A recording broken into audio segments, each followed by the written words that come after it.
And the first presidential debate between Hillary Clinton and Donald Trump ends with a handshake, but no mended feelings between the two. Going into the debate, we wondered whether they could treat each other with respect, even though they loathe one another. And it worked for about 89 minutes, but in these last few minutes, things really came apart and the name-calling began. John Dickerson is joining us here tonight. John, what did you see? Yeah, at the end there, I wasn't sure they were going to do the shaking of the hands. You know, throughout the evening, Donald Trump stuck on a couple of big themes, kept talking about the typical politicians, how Hillary Clinton had been a part of the system that had failed America again and again. He was pressed on specifics. Hillary Clinton had a lot of specifics, and he kept coming back to not specifics, but naming the problem, saying it was a result of the political class. When he was specific, it was about trade and just promising to make good trade deals. Hillary Clinton was quite specific on everything from her tax plan to her policies overseas. But the question will be, did people like the blunt force of Trump, or did they like Hillary Clinton's greater command of the facts? Hillary Clinton was getting into a great deal more in terms of the details. She was apparently, from the looks of it, reading notes from the podium. Donald Trump's points were bumper sticker points.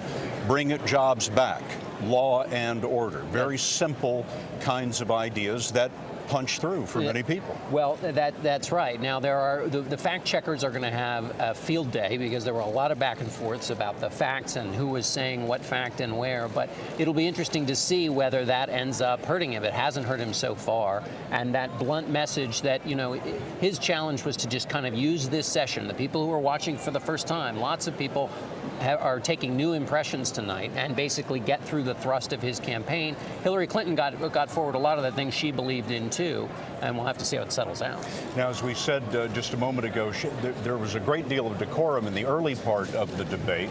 She started the debate calling him Donald. He started the debate calling her Secretary Clinton. But toward the very end, things really got out of hand, and we have queued up just a portion of that for you right now. Trump, this year, Secretary Clinton became the first woman nominated for president by a major party. Earlier this month, you said she doesn't have, quote, a presidential look. She's standing here right now. What did you mean by that? She doesn't have the look. She doesn't have the stamina. I said she doesn't have the stamina. And I don't believe she does have the stamina. To be president of this country, you need tremendous stamina. The quote was, I just don't think she has a presidential look. Wait a minute, unless you asked me a question. Did you ask me a question? You have to be able to negotiate our trade deals. You have to be able to negotiate, that's right, with Japan, with Saudi Arabia. I mean, can you imagine we're defending Saudi Arabia, and with all of the money they have, we're defending them and they're not paying? All you have to do is speak to them. Wait, you have so many different things you have to be able to do, and I don't believe that Hillary has the stamina. Let's let her respond. Well, as soon as he travels to 112 countries and negotiates a peace deal, a ceasefire, a release of dissidents, an opening of new opportunities in nations around the world, or even spends 11 hours testifying in front of a congressional committee, he can talk to me about stamina. At one point, John Dickerson, she called him a racist, and at other points he called her a political hack. Yeah, he, you know, on the racist, they gotten back and forth on this question of whether his advocacy for the idea that Barack Obama was not born in the United States. He got himself tangled up a little bit there, saying that he did that in order to get the president to release his birth certificate. But as we know, he continued that crusade long after the president released his birth certificate. So there will be a lot of, at the end of this, looking at these facts that he said on the stage that just don't match up with what he did. And there was another example when he said she didn't have the look, and then he changed it to stamina. There were a couple of those instances, and there will be a lot to talk about afterwards, matching the facts up with the rhetoric. And we'll get to more of that when our coverage of the first presidential debate continues from Hofstra University in just a moment.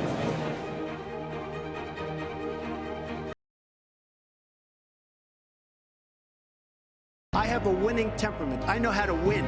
She does not have how to win. Wait. A man who can be provoked by a tweet should not have his fingers anywhere near the nuclear codes.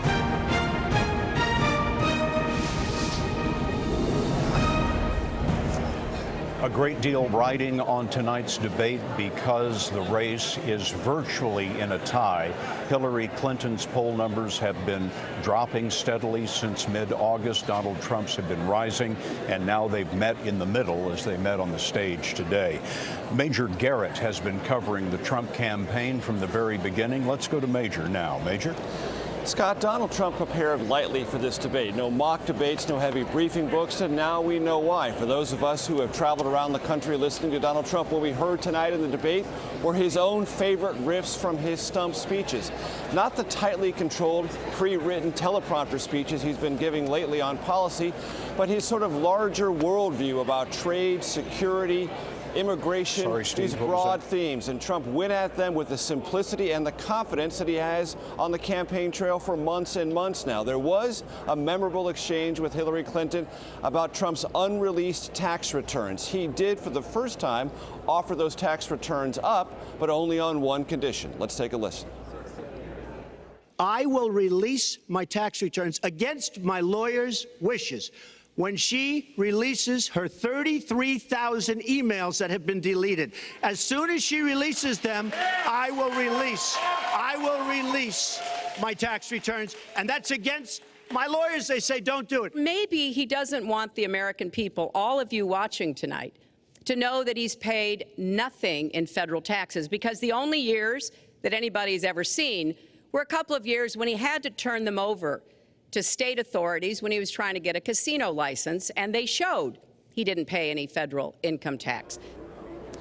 Scott, Republicans I talked to during the debate thought that exchange was memorable, and they thought Trump's pivot on that was particularly effective. And these are not necessarily Republicans who are big fans of Trump. They do believe his overall simplicity, confidence, and directness in the end will work to his advantage. Major, thanks very much. What was also interesting about that moment is that was the first time, perhaps the biggest time, that the crowd erupted when he mentioned the emails.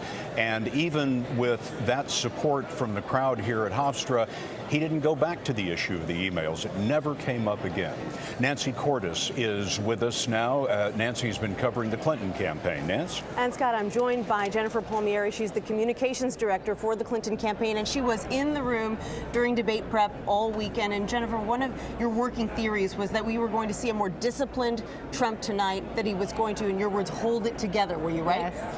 I was not, and I have to say that this is not the debate that we prepped for. We did think that he would come in with a more disciplined demeanor and present that kind of demeanor for the whole 90 minutes. And in particular, what did you think was undisciplined about him? Well, I think from the very start, you could see that he wasn't prepared for the debate.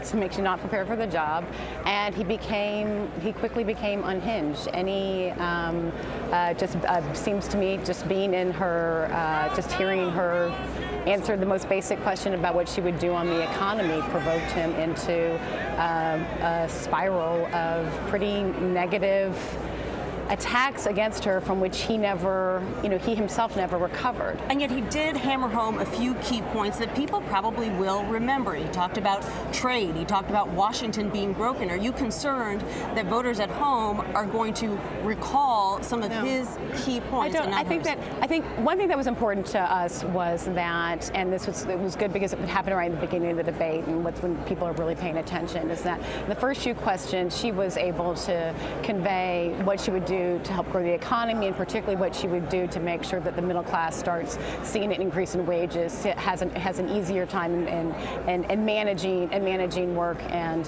life, and has an easier time and seeing more jobs be created. So, and she put forward specific plans on that. We think we had 100 million people watching. It was really important to us that they hear that from her, and was really pleased that happened. And I think what they saw in her was somebody who's was prepared for the debate, certainly, but more than prepared for the job. And this was not an easy 90 minutes to get through. She showed a lot of grace and temperament, a good temperament under fire. Jennifer Palmieri, communications director, who will be with Hillary Clinton, Scott, as she now heads to 4 battleground states over the next 4 days. Nancy Cordes, Jennifer Palmieri, thank you very much. John Dickerson is here with us tonight. One thing we're looking for, Scott, is those partisans who are watching on both sides. Did they get what they wanted in terms of building enthusiasm for an election? And Hillary Clinton, what Jennifer Palmieri was just talking about, that grace under pressure, that soundbite where she talked about all the travel she had done as Secretary of State. That's about giving a soundbite to her partisans to say, I'm fighting against this guy. You've got to be on my team. Remember, this is partially about whipping up your team. We'll be right back with Bob Schieffer in a moment.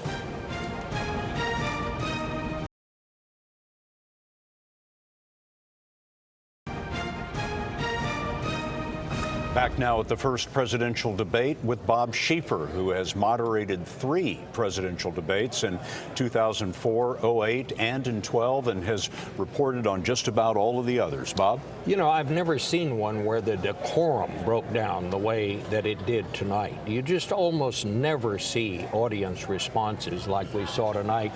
We were expecting a different kind of debate, and I think in that way we saw one. I don't think Donald Trump lost any votes tonight. I'm not sure Hillary Clinton gained any votes tonight. What we saw was an example of just how deep the divide is now between Democrats and Republicans. I didn't learn very much new tonight. I mean, I thought they started off pretty well. It was fairly businesslike.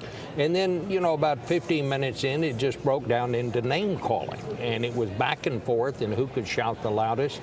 I must say, I thought Mrs. Clinton maintained her composure throughout. I thought she zinged him a couple of pretty good times on the income tax thing. I mean, when she brought home this point, you know, what is it that he has to hide here? Now, his supporters in the hall seem to think that was a great moment for him. But I think that's what we saw tonight. She was preaching to her choir over here. He was preaching to his choir over here.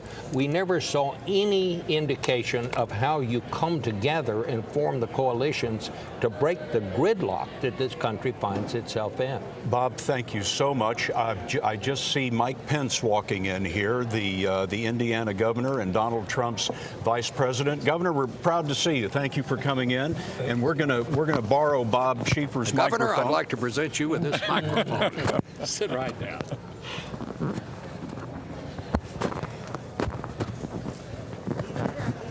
Mike Pence of Indiana, Donald Trump's running mate. You were in the audience. I was. What did you see? Well, I saw a great debate tonight, and I saw my running mate present his ideas to make America great again, and in the way that he does, plain spoken, straightforward.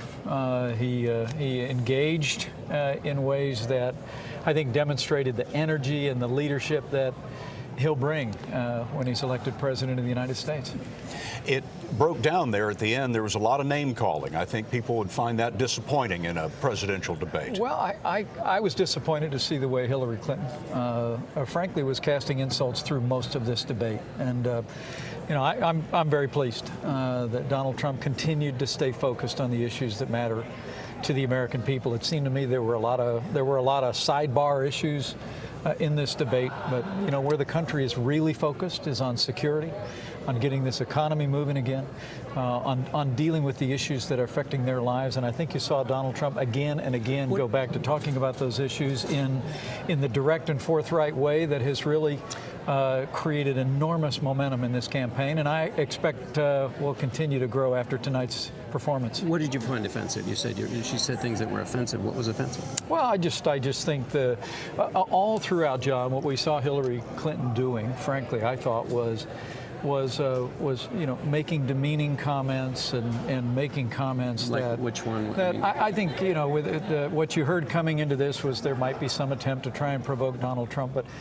Donald Trump does have the temperament to lead this country, and he demonstrated that tonight by not in effect reacting to all of that, and frankly, as he said at the end of the debate, by not indulging in the kind of personal attacks that Hillary Clinton continued to repeat. Governor Mike Pence, Republican candidate for vice president, thank you so much for being with us. Thanks. Great to be with you all. So, one debate down and 2 to go for Hillary Clinton and Donald Trump. They will meet again in 2 weeks in St. Louis, but first, 1 week from tomorrow, we will see the vice presidential debate between Mike Pence Pence and Tim Kaine in Farmville, Virginia. The moderator will be CBS's Elaine Quijano.